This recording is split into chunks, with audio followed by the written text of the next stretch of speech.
Nah, berbicara tentang sistem resi gudang, karena awalnya aja kata-katanya sistem, memang dia melibatkan beberapa subsistem ya, beberapa unit yang terkait di dalamnya.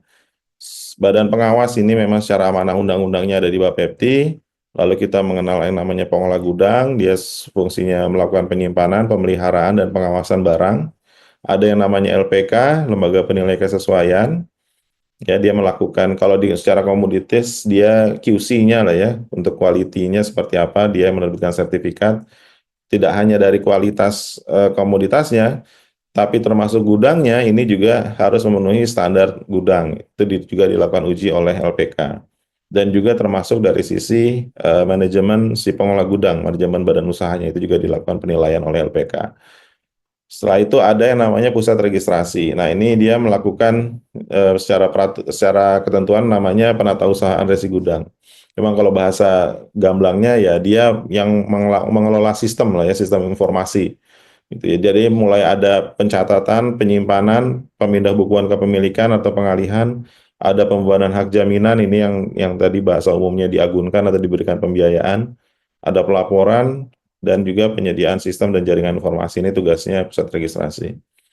Nah, selain lembaga ini, lembaga-lembaga Pusrek pengelola gudang LPK ini wajib memperoleh persetujuan dari Bapepti untuk bisa menjadi lembaga dalam sistem resi gudang.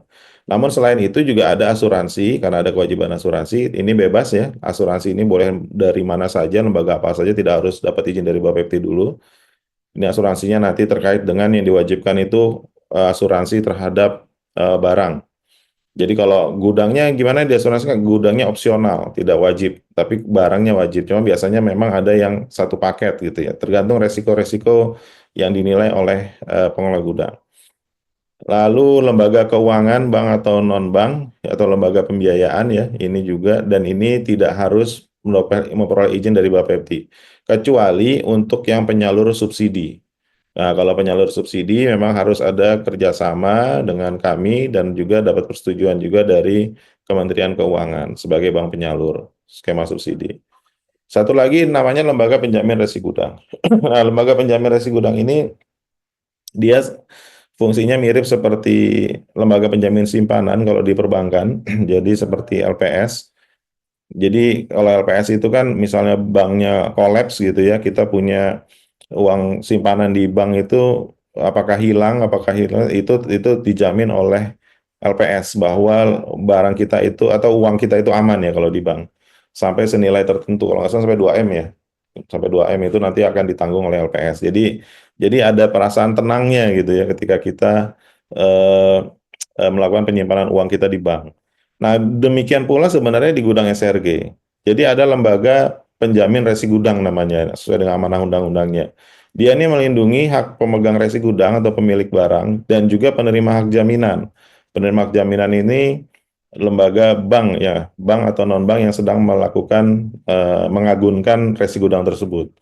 Itu jadi kalau misalnya sampai ada wan prestasi oleh pengelola gudang, maka lembaga ini nanti yang akan turun dulu gitu ya, menalangi dulu nih jaminannya berapa nilainya, ini diganti rugi dulu sama mereka. Setelah itu nanti baru dieksekusi sama si lembaga penjamin ini, si pengelola gudangnya.